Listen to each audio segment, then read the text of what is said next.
ಮಾಯೇ ನಮೋ ನಮಃ.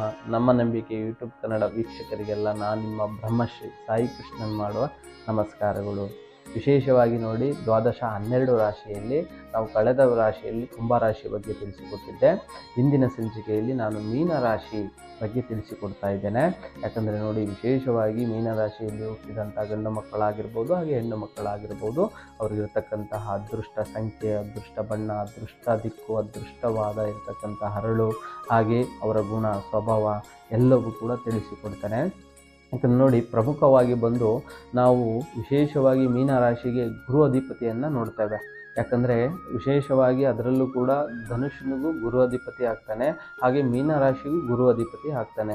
ಬಹಳಷ್ಟು ಕೂಡ ಈ ಮೀನರಾಶಿಯಲ್ಲಿ ಜನಿಸಿದಂತಹ ವ್ಯಕ್ತಿಗಳು ಹೇಗೆಲ್ಲ ಇರ್ತಾರಂತ ಹೇಳಿದರೆ, ಬಹಳ ಚಾಕುಚಕ್ಯತೆಯಿಂದ ಬಹಳಷ್ಟು ಕೂಡ ತುಂಬ ಕನಸುಗಳನ್ನು ಹೊತ್ಕೊಂಡಿರ್ತಾರೆ. ಯಾಕಂತ ಹೇಳಿದ್ರೆ ಇವರಲ್ಲಿ ಬಹಳಷ್ಟು ಮುಂದಾಲೋಚನೆ ಮತ್ತು ಮುಂಜಾಗೃತೆ ಇದೆಲ್ಲ ಬಹಳ ಪ್ರಬಲವಾಗಿರ್ತಕ್ಕಂಥದ್ದಾಗಿರುತ್ತೆ. ಹೆಣ್ಣು ಮಕ್ಕಳಲ್ಲಾಗಿರ್ಬೋದು ಹಾಗೆ ಗಂಡು ಮಕ್ಕಳಲ್ಲಾಗಿರ್ಬೋದು. ಯಾಕಂದರೆ ಕನಸುಗಾರರು ಜಾಸ್ತಿ. ಇವರೇನೇ ಒಂದು ಮಾಡಬೇಕಂದ್ರೂ ಕೂಡ ಬಹಳಷ್ಟು ಅದರ ಬಗ್ಗೆ ಯೋಚನೆ ಮಾಡಿ, ರಿಸರ್ಚ್ ಮಾಡಿ, ಹಿಂಗೆ ಮಾಡಬೇಕು ಹಂಗೆ ಮಾಡಬೇಕು, ದಿನನಿತ್ಯವೂ ಕೂಡ ಒಂದು ಕೆಲಸ ಮಾಡಬೇಕಂದ್ರೂ ಕೂಡ ಅದರ ಬಗ್ಗೆ ಭಾಳ ಯೋಚನೆ ಮಾಡೇ ಮಾಡುವಂಥದ್ದು ಇವರು. ಯಾಕಂದರೆ ಇವರು ಮೈಂಡ್ಗೆ ಹಾಕೋಬಿಡ್ತಾರೆ.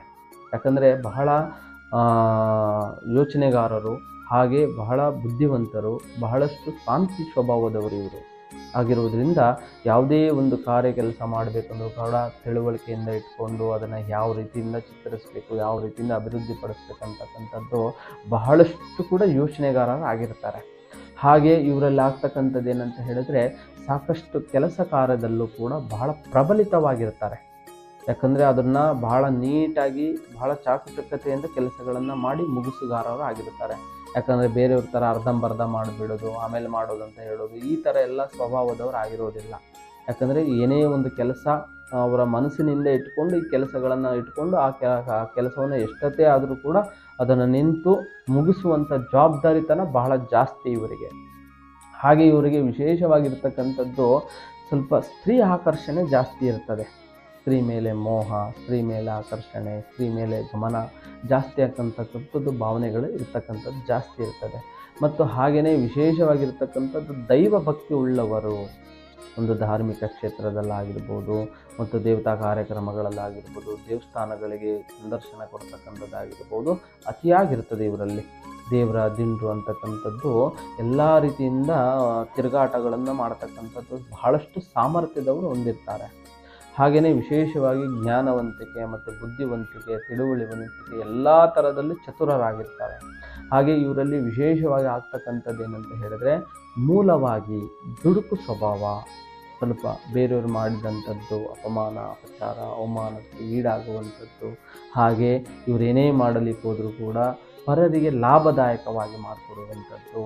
ಇಂತಹ ಸ್ವಭಾವದವರಿಗೆ ಹೊಂದುವುದರಿಂದ ಅತಿಯಾಗಿ ಸ್ವಲ್ಪ ಇವರಿಗೆ ಜಾತಕದಲ್ಲಿ ನೀಚ ಗ್ರಹಗಳು ಬಂದಂಥ ಸಂದರ್ಭದಲ್ಲಿ, ನೀಚ ಅಂತ ಹೇಳಿದರೆ ಗುರುವಿಗೆ ನೀಚವಾಗಿರ್ತಕ್ಕಂತಹ ಗುರುಚಾಂಡಲ ಯೋಗದಿಂದ ಆಗಿರ್ಬೋದು, ಇಲ್ಲವಾದರೆ ವಿಶೇಷವಾಗಿ ಶುಕ್ರದಿಂದ ಆಗುವಂಥದ್ದಾಗಿರ್ಬೋದು, ಹಾಗೆ ಕೇತುವಿನಿಂದ ಆಗಿರುವಂಥದ್ದಾಗಿರ್ಬೋದು. ಜಾತಕದಲ್ಲಿ ನೀಚ ಗ್ರಹಗಳನ್ನು ಕಂಡು ಬಂದಾಗ ಸಾಕಷ್ಟು ರೀತಿಯಲ್ಲಿ ತೊಂದರೆಗಳನ್ನು ಕಾಣತಕ್ಕಂಥದ್ದಾಗುತ್ತೆ. ಹಾಗೆ ಆರೋಗ್ಯದಲ್ಲೂ ಕೂಡ ತೊಂದರೆಗಳನ್ನು ಕಾಣತಕ್ಕಂಥದ್ದಾಗುತ್ತೆ. ಯಥೇಚ್ಛಾಗಿ ಜಾಗೃತೆಯಿಂದ ಅವರು ಮುಂದುವರಿತಕ್ಕಂಥದ್ದಾಗಬೇಕಾಗತ್ತೆ. ಹಾಗೆಯೇ ಇವರಿಗೆ ಶುಭವಾದ ದಿಕ್ಕು, ಶುಭವಾದ ಸಂಖ್ಯೆ, ಶುಭವಾದ ಹರಳು, ಶುಭವಾದ ಬಣ್ಣ ಅಂತ ತೆಗೆದುಕೊಂಡಾಗ ವಿಶೇಷವಾಗಿ ಬಂದು ಮೀನರಾಶಿ ಶುಭವಾದ ಸಂಖ್ಯೆ ಅಂತ ಹೇಳಿದ್ರೆ ವಿಶೇಷವಾಗಿ ಬರ್ತಕ್ಕಂಥದ್ದು 3, 9 ಈ ಶುಭವಾದ ಸಂಖ್ಯೆಗಳಾಗುತ್ತೆ. ಅವರ ಮೊಬೈಲ್ ನಂಬರ್ ಆಗಿರ್ಬೋದು, ಇಲ್ಲ ವಾಹನದ ಸಂಖ್ಯೆಗೆ ನಂಬರ್ ಆಗಿರ್ಬೋದು, ಇಲ್ಲವಾದರೆ ವಿಶೇಷವಾಗಿ ಅವರು ಮನೆ ಬಳಸ್ತಕ್ಕಂತಹ ನಿವೇಶನದ ಸಂಖ್ಯೆ ಆಗಿರ್ಬೋದು, ಮನೆ ಡೋರ್ ನಂಬರ್ ಆಗಿರ್ಬೋದು, ಇಲ್ಲವಾದರೆ ಬ್ಯಾಂಕ್ ಅಕೌಂಟ್ ನಂಬರ್ ಆಗಿರ್ಬೋದು. ಈ ಸಂಖ್ಯೆಗಳನ್ನು ಬಳಸೋದ್ರಿಂದ ಅತಿ ಹೆಚ್ಚಾಗಿ ಅವರಲ್ಲಿ ಬೆಳವಣಿಗೆ, ಅಭಿವೃದ್ಧಿ ಸಾಕಷ್ಟು ವೃದ್ಧಿದಾಯಕವಾಗಿ ಆಗ್ತಕ್ಕಂಥದ್ದಾಗುತ್ತೆ. ಹಾಗೆ ಅವರಿಗೆ ಶುಭವಾದ ದಿವಸ ಗುರುವಾರ ಮತ್ತು ಸೋಮವಾರ ಬರ್ತಕ್ಕಂಥದ್ದಾಗುತ್ತೆ. ಅವರು ಏನೇ ಕೆಲಸ ಕಾರ್ಯ ವ್ಯವಹಾರಗಳನ್ನು ಮಾಡಲಿಕ್ಕಾಗಿರ್ಬೋದು ಮತ್ತು ಶುಭ ಕಾರ್ಯಗಳಿಗೆ ಮಾಡಲಿಕ್ಕಾಗಿರ್ಬೋದು, ಯಾವುದೇ ಫಂಕ್ಷನ್ ಮಾಡುವಂಥದ್ದಾಗಿರ್ಬೋದು, ಸೋಮವಾರ ಮತ್ತು ಗುರುವಾರ ಮಾಡೋದ್ರಿಂದ ಭಾಳ ಅದೃಷ್ಟ ಬದಲಾವಣೆಗಳು ಕಾಣತಕ್ಕಂಥ ಆಗುತ್ತೆ. ಹಾಗೆ ಇವರಿಗೆ ಶುಭವಾದ ಬಣ್ಣ ಹಳದಿ ಮತ್ತು ಕೆಂಪು ಈ ಬಣ್ಣಕ್ಕೆ ಹೋಲ್ತಕ್ಕಂಥದ್ದು ವಾಹನ ಖರೀದಿ ಮಾಡ್ತಕ್ಕಂಥದ್ದಾಗಿರ್ಬೋದು, ಇಲ್ಲ ಅವರ ಮನೆಗೆ ಪೇಂಟ್ ಮಾಡಿಸ್ತಕ್ಕಂಥದ್ದಾಗಿರ್ಬೋದು, ಇಲ್ಲ ವಸ್ತ್ರ ಧರಿಸ್ತಕ್ಕಂಥದ್ದಾಗಿರ್ಬೋದು ಮಾಡೋದ್ರಿಂದ ಸಾಕಷ್ಟು ವೃದ್ಧಿದಾಯಕವಾಗಿ ಆಗುತ್ತೆ. ಹಾಗೆ ಇವರಿಗೆ ಶುಭವಾದ ದಿಕ್ಕು ಉತ್ತರ ದಿಕ್ಕು ಆಗಿ ಬರ್ತದೆ. ಈ ಉತ್ತರ ದಿಕ್ಕು ಅಂತಕ್ಕಂಥದ್ದು ಬಹಳ ಪ್ರಬಲವಾಗಿರತಕ್ಕಂಥದ್ದು. ಅವರು ಹೊಸದಾದ ನಿವೇಶನ ಖರೀದಿ ಮಾಡುವಂಥದ್ದಾಗಿರ್ಬೋದು, ಮನೆ ಕಟ್ಟಡ ಮನೆ ಬಾಗಿಲು ಇಡುವಂಥದ್ದಾಗಿರ್ಬೋದು, ಹಾಗೆ ಮನೆಯಿಂದ ಇನ್ನೊಂದು ಮನೆಗೆ ಶಿಫ್ಟ್ ಆಗುವಂಥದ್ದಾಗಿರ್ಬೋದು, ಬಾಡಿಗೆದವರಾಗಿರ್ಬೋದು, ಲೀಸ್ ಮನೆಗಾಗಿರ್ಬೋದು, ಯಾವುದೇ ಹೋದರೂ ಕೂಡ ಉತ್ತರ ದಿಕ್ಕಿನಲ್ಲೇ ಮಾಡಬೇಕಾಗುತ್ತೆ. ಬಹಳಷ್ಟು ಶುಭವಾಗುವಂಥದ್ದು. ಹಾಗೆ ಮಕ್ಕಳು ಓದುವಿನ ವಿಷಯದಲ್ಲೂ ಕೂಡ ಉತ್ತರ ದಿಕ್ಕಿನಲ್ಲಿ ಕೂರಿಸಿ ಓದೋದ್ರಿಂದ ಸಾಕಷ್ಟು ಅವರಲ್ಲಿ ಜ್ಞಾನ, ಬುದ್ಧಿ, ತಿಳುವಳಿಕೆ ಅನ್ನೋದು ಬಹಳಷ್ಟು ಹೆಚ್ಚುವಂಥದ್ದಾಗಿರುತ್ತೆ.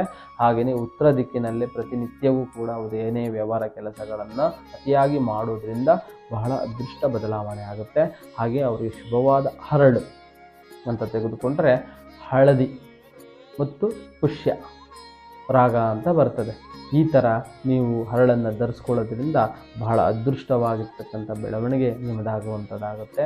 ಹಾಗೆ ನಿಮ್ಮ ಯಾವುದೇ ಕಠಿಣ ನಿಗೂಢ ಗುಪ್ತ ಸಮಸ್ಯೆಗಳು ಇದ್ದರೆ ನಮ್ಮ ಅಥರ್ವಣ ವೇದಕ್ಕೆ ಸಂಬಂಧಪಟ್ಟಂತಹ ಭಗವತಿ ಭದ್ರಕಾಳಿ ಅಮ್ಮನವರ ಪೂಜಾ ವಿಧಿವಿಧಾನದಿಂದ ಪರಿಹಾರ ಮಾರ್ಗವಿದೆ, ಚಿಂತಿಸಬೇಡಿ. ಹಾಗೆ ನಮ್ಮ ನಂಬಿಕೆ ಯೂಟ್ಯೂಬ್ ಕನ್ನಡ ವಾಹಿನಿಯನ್ನು ಸಬ್ಸ್ಕ್ರೈಬ್ ಮಾಡಿಕೊಳ್ಳಿ. ನಮಸ್ಕಾರ.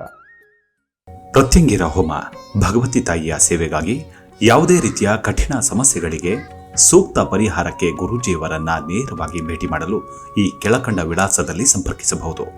ಹಾಗೆ ಪ್ರತಿ ತಿಂಗಳ ಹುಣ್ಣಿಮೆಯಂದು ಮೈಸೂರಿನಲ್ಲಿ ಗುರೂಜಿಯವರಿಂದ 2 ದಿನಗಳ ವಿಶೇಷವಾದ ಪೂಜಾ ಕೈಂಕರ್ಯಗಳು ನಡೆಯುತ್ತವೆ. ಈ ಪೂಜೆಯಲ್ಲಿ ಪಾಲ್ಗೊಂಡು ತಮ್ಮ ಸಮಸ್ಯೆಗಳನ್ನು ಪರಿಹರಿಸಿಕೊಳ್ಳಿ.